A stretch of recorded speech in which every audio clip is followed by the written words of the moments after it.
am an endorsed Union Democrat, and I really was listening hard to what he had to say. And it was the first time that I had heard the words charter school spoken by anyone, but it was by Al Shanker at the Itasca seminar.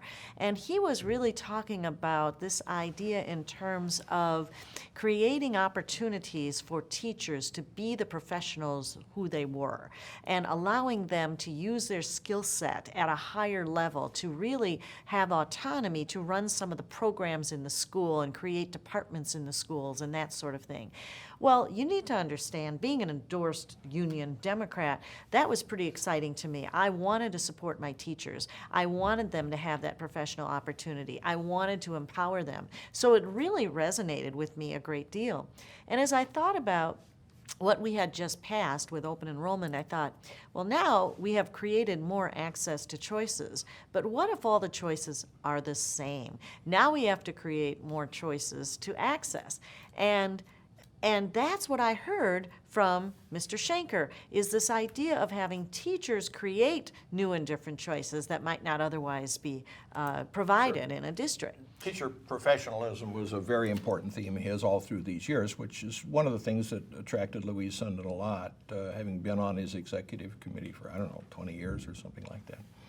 And you have to realize that we're coming out of the union history of being more like blue-collar United Auto Workers.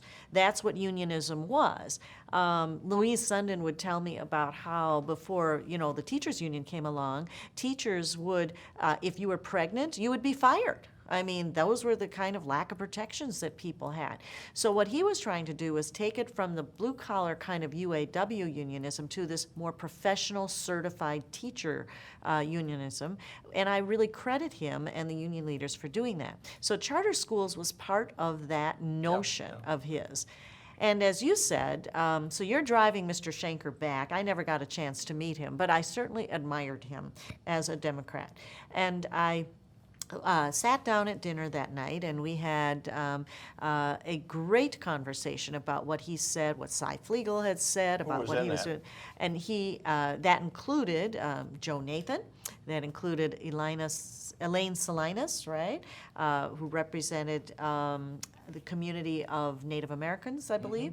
And then there was a representative of the PTA, and I forget the rest, but there were at least 4 of us sitting around the table talking about what is a charter school anyway? What does it look like?